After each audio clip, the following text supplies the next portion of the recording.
Bonjour, bienvenue sur Cocotte TV pour une nouvelle vidéo de présentation. Alors là, aujourd'hui, plus qu'une présentation, nous allons tout simplement parler de pâte thermique avec notre petite table de bench qui sert pour les radiateurs en air cooling. Donc, une carte Asus, une petite table de bench Cooler Master avec une alimentation de la même marque dessous. Et notre 980X de chez Intel qui chauffe plutôt bien, qui permet de différencier plutôt facilement les radiateurs, même si on reconnaît que le système est ancien et que du coup, ce n'est pas forcément évident pour comparer au Haswell, par exemple, ou même à certaines configurations en AMD. Comme on le disait, nous allons parler de pâte thermique avec de la Cryorig CP9, si elle veut bien tenir, et de l'Arctic MX4. Alors, la MX4, c'est celle que nous utilisons au quotidien quand nous en avons besoin, tout simplement parce que le tube, gros comme ça, ne coûte pas très cher. La CP9 de Cryorig est fournie directement avec les radiateurs de la marque. Elle fonctionne très bien, plutôt facile à étaler, on va dire, si on veut l'étaler, puisque nous allons justement aborder comment installer la pâte thermique. Alors, à savoir qu'il n'y a pas de solution miracle, chacun a sa petite méthode. On peut trouver sur Internet beaucoup de tests qui vont dire que cette méthode est mieux, puis sur notre test, on dira que finalement, bah, c'est pas mal, mais on peut faire mieux. Donc là-dessus, on va juste parler de la pâte thermique, comment l'installer rapidement, et on posera un petit Swiftech Apogee Drive de dessus. Alors, on peut le constater, on le fera directement sans le système de fixation. Ce n'est pas très compliqué. On prend le waterblock, on le met en trou de fixation en 1366. Ça se pose, et voilà. Techniquement, avec le système de fixation dessous, on pourrait dire, ben voilà, on peut installer notre water cooling, il n'y a pas de problème. Le waterblock, la plaque en cuivre dessous est en contact avec le processeur. C'est bon, la chaleur va se transmettre. Oui et non. Alors oui et non, tout simplement parce qu'en fait, le processeur, tout comme le waterblock, n'ont pas une base parfaitement plane. Alors on va pas parler de concave ou de convexe, on va tout simplement parler de plan, on va pas rentrer dans les détails pour la pâte thermique. Il peut y avoir des petites aspérités et la pâte thermique va combler ces aspérités qui va permettre de transférer au mieux la chaleur. Notons aussi que ce processeur, pardon, a des petites marques qui sont liées à des radiateurs qui étaient mal usinés. La pâte thermique va aussi permettre de combler ces petites marques. Toujours la même chose afin de permettre à la chaleur de passer beaucoup plus facilement du processeur à la base en cuivre, en aluminium, peu importe, du radiateur ou du waterblock qu'on va utiliser. La pâte thermique. La façon la plus simple, on va dire, de l'installer, c'est une façon de parler, c'est celle qu'on va souvent trouver dans les notices directement. Donc on va prendre la pâte thermique, on va faire une petite boule au milieu. Alors là, pas de secret, on ne peut pas dire il faut qu'elle fasse 2 cm de diamètre, là c'est beaucoup trop, 1 mm. Chacun va y aller au feeling, à savoir que quand on va poser le radiateur dessus, elle va s'étaler. Alors après, bien entendu, il y a autre chose à prendre en compte, c'est que là, notre processeur est plutôt large. Si on le compare, on va prendre un petit processeur qui est derrière. Si on le compare à notre Haswell qui est ici, eh bien on peut constater que le processeur est un peu plus grand, donc qu'il ne faut pas hésiter à mettre un tout petit peu plus de pâte thermique.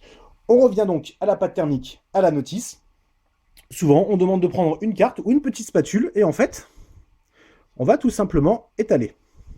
Alors là, on n'a pas de petite carte sous la main, donc nous utilisons une petite clé USB. En fait, on va étaler comme ça. Et là, c'est plutôt le drame, comme on peut le constater. Selon la carte, selon la pâte thermique, ça ne fonctionne pas très bien. Par exemple, ici, la Cryorig est un peu pâteuse, donc du coup, ce n'est pas forcément facile. Ça a tendance à rester sur la petite clé USB. En plus, elle se plie mal, donc après, eh bien, si on veut étaler proprement, ce n'est pas forcément facile. Donc cette méthode, à titre personnel, je ne la conseille pas forcément. Pour nettoyer le processeur, on va faire très très simple, sopalin ou bien, comme ici, du papier toilette, à savoir qu'il existe des produits spéciaux. Alors pourquoi utiliser des produits spéciaux?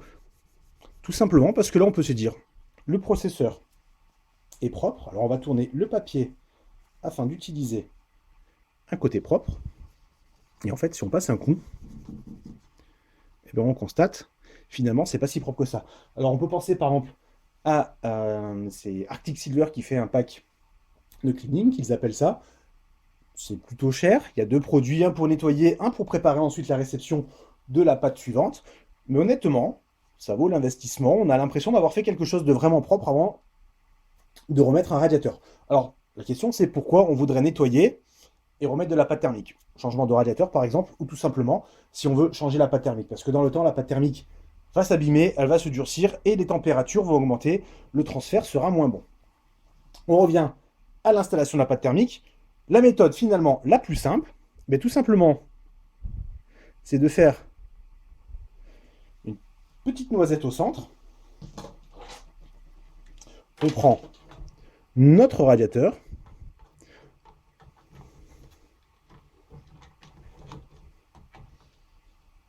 Et on appuie.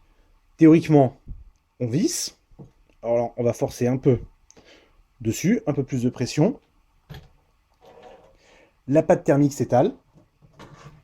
Selon la quantité, selon la pression, ça va s'étaler plus ou moins et ça va recouvrir plus ou moins le processeur. Et il en va de même, bien entendu, sur le radiateur. On reprend un petit bout pour nettoyer. Donc forcément, après, il faut faire la même chose sur le radiateur. Donc là, on peut le constater. Le radiateur, le processeur, pardon, brille. Mais il y a quand même quelques petites traces. On peut continuer à nettoyer comme ça. Et c'est pour ça qu'il est recommandé éventuellement d'utiliser des produits spéciaux vraiment adaptés. Par exemple, si on prend le radiateur avec sa base en cuivre, on ne va pas vous recommander d'utiliser du Mirror. Alors oui, ça marche très très bien. Le cuivre, la base, va briller. Il y aura de très beaux reflets. Est-ce que c'est bon pour le produit? Honnêtement, on ne le sait pas. Donc on va plutôt dire d'investir dans un produit qui coûte peut-être un peu plus cher, qui n'a qu'une seule utilité. Mais au moins, on sait ce qu'on fait. Autre méthode, très utilisée aussi, mais tout simplement, hop, c'est de faire une petite croix. Alors, mettre un peu moins de pâte thermique au milieu, bien entendu, puisque nous avons le croisement. Alors là, on en a mis un tout petit peu trop sur le côté. Ça risque de baver un peu. On peut le constater éventuellement. Des fois, la pâte thermique passe sur les côtés. Donc là, pareillement, on enlève le processeur et on nettoie tranquillement.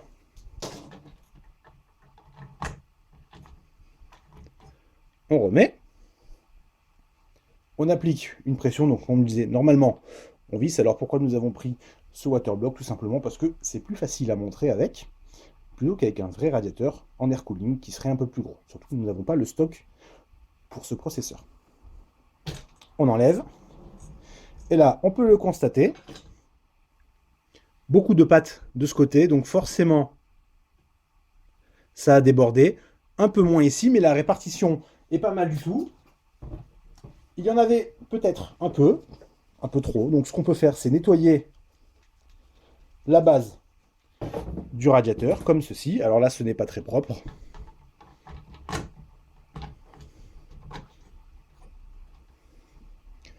On remet. On voit que ça colle un tout petit peu moins bien, mais si l'on constate, il y a toujours de la pâte thermique sur la base de notre waterblock. Donc c'est qu'il y avait finalement assez de pâte thermique sur l'ensemble.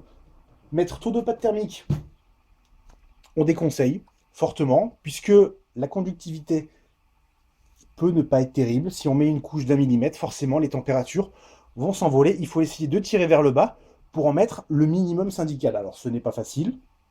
On ne va pas dire qu'il y a une méthode secrète, c'est pour ça qu'il y a plusieurs façons d'installer la pâte. Par exemple, certaines personnes aiment bien aussi faire, tout simplement, plutôt qu'une croix, des points. Hop.